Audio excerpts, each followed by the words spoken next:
Hey everyone, at the request of a couple of subscribers, I'm doing another cooking with Kathy video, and this one's going to be faceless today, but you will see my hands and everything. I was thinking about what I could put together for a video, and I have a pound of ground hamburger meat left that I have right now. It's kind of marinating, and all of these seasonings, onion powder. I get these from Aldi. They're like $1 and they work really well.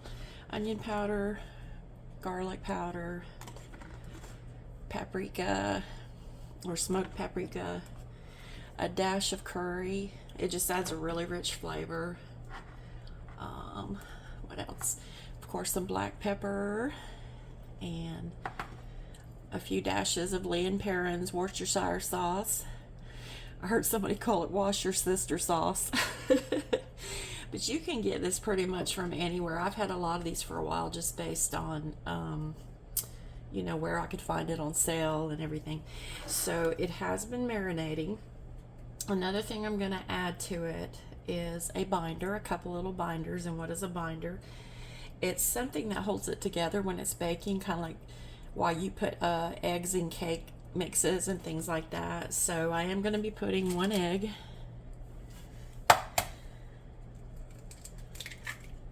as a binder, and I'm also going to be putting, I've had this forever, but these are some panko breadcrumbs from Fresh Market. Panko, or you could use Italian, it doesn't matter. You don't even have to put it in if you want. If you don't have breadcrumbs, you can just make a couple of pieces of toast. And like my mama used to do, she would just put the corner on her hand and just go in circles until it completely disintegrated into the meat. So I'm just trying to use these up. So I'm going to put a few panko breadcrumbs in here. You don't want to put too many because it could actually make your meat dry. It's more for binder. Now if you get the Italian, you'll be putting some flavor in it. Another thing I'm going to use, because I don't have any onions, I need to get some onions. I have 1 pack of Lipton onion soup mix left. So what I do, I use this in so many things. You can make soup out of it, but you can also use it as a seasoner. So I kind of just squish it up a little bit, the dried onions. And what I do is I put about half the pack in there, a little more, a little bit less, depending on what your favorite flavor is. And just remember, in these types of things, there's extra salt in here. I actually did put a dash of my pepper grinder or my salt grinder in there, and I forgot about this, but it'll be okay. So the other thing I have, I'm going to put it in the bottom of the pan, and I might put like a tablespoon on halfway through cooking, is, there's beef tallow, which is basically the drippings from grass-fed beef. It's very good for you. You can actually heat this up and make gravy out of it, but I use it also instead of like butter, or to save my avocado or olive oil, whatever. But it's really good in any type of beef, and it's got a little protein in it. So let's see.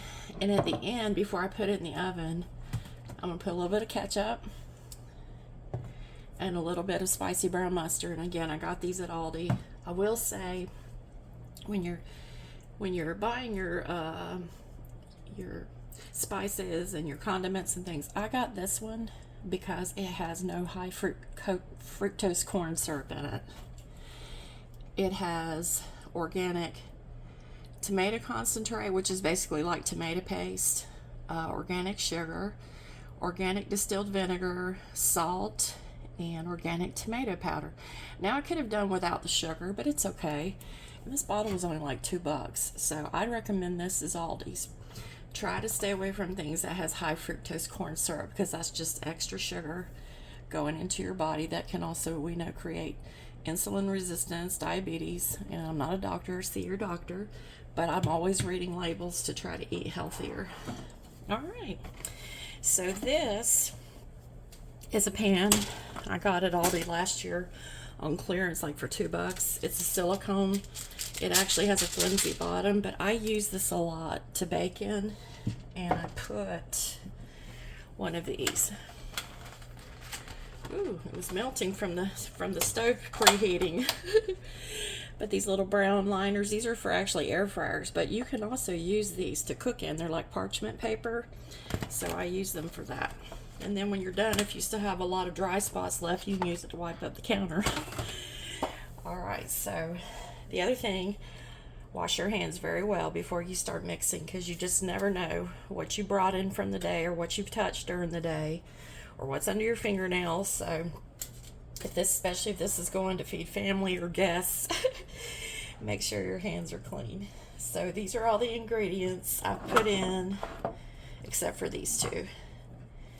And what I'm going to do, and it's going to be just fine if I use my hands because they're clean. I got another spoon. I'm just going to get a little bit of beef tallow. Maybe that much, just to grease the bottom. And then I'm going to take another little half teaspoon out. Probably not even that much, and just put it on the top before it bakes to keep it moist. I've got the oven preheating to 350. And all you do is you just mix it up. I guess I could have got a bigger bowl, but it's not. It's like a pound of ground beef. So, and most meats are so expensive today. I'm going to try maybe buying a sirloin or something and just cutting it up in little pieces to put in spaghetti or anything, just little small pieces, because it might be healthier. And again, anything you buy that's ground up, you really don't always know what's in it. And I worked in the grocery business for 5 years, and I had people I used to work with tell me, Kathy, you make sure you wash everything off before you cook it, because sometimes they drop it on the floor and just throw it back in on the pad real quick.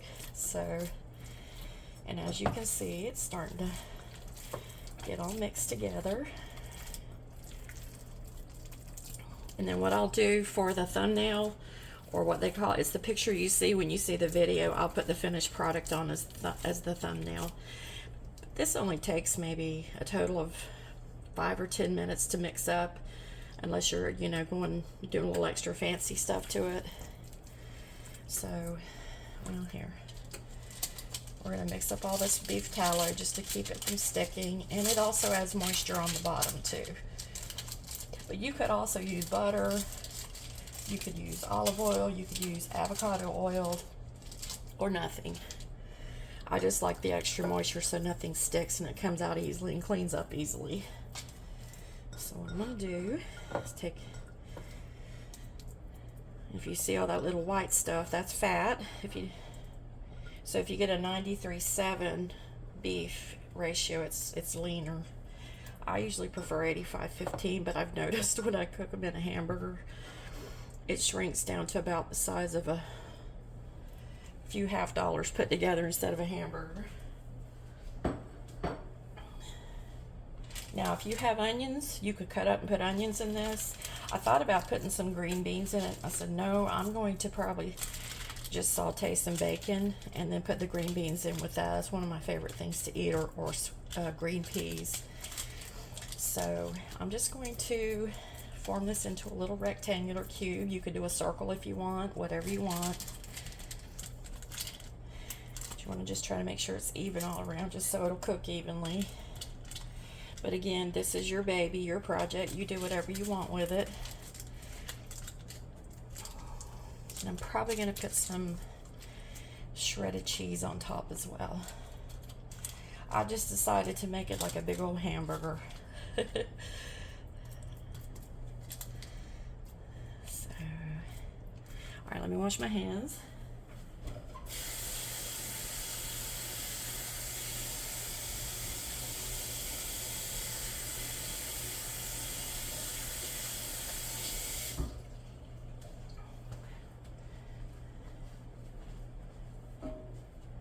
I probably wash my hands 20 to 30 times a day, so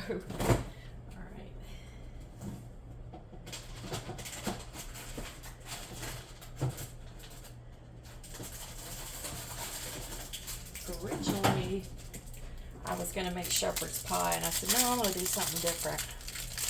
So this is what I'm going to do. I got some Aldi sliced cheese. Now, one thing I know from working in the grocery business, and when women used to come in and redeem their WIC checks, which stands for Women, Infants, and Children, how you can tell it's real cheese, because that's all that's allowed on the WIC program, is if there's any word after the word cheese, like product, byproduct, whatever, it should say pasteurized American cheese. That's the real stuff. Now, this is a cheese product, which means it's mostly cheese, but it might have some extra added milk in it or something, but it's not going to hurt you. So, if I can get this off. I was actually going to do a grilled cheese video tonight, so that might be my next one. I'm going to show you a couple of grilled cheese I like to make. So I'm just going to put, well, actually, wait, I need to do something. I'm getting ahead of myself. And sometimes I even like to put my hickory brown sugar barbecue sauce on it. I may put a dab of that too. It's all good. It's like eating a big old cheeseburger with barbecue sauce. One of those things. Yeah, it's calling me.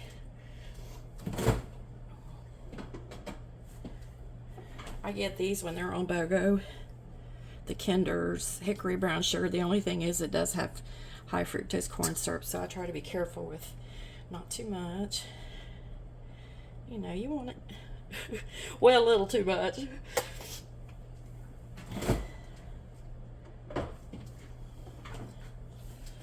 Alright. So now, just a little bit of beef tallow just for moisture. And it's also good for it. And I just stir it around. I know it looks gross, but boy, when it's done, is it delicious. And you just kind of act like you're frosting a cake, so it's on all sides.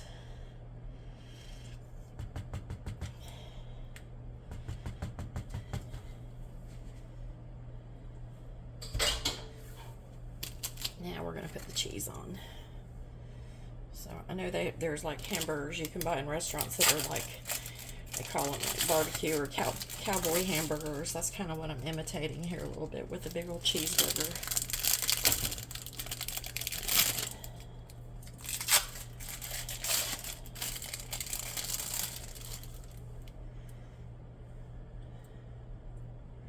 And this cheese, of course, with that tallow is going to melt, kind of like macaroni and cheese a little bit. So there's enough you could cut this into fourths, or you can do mini slices like a pizza.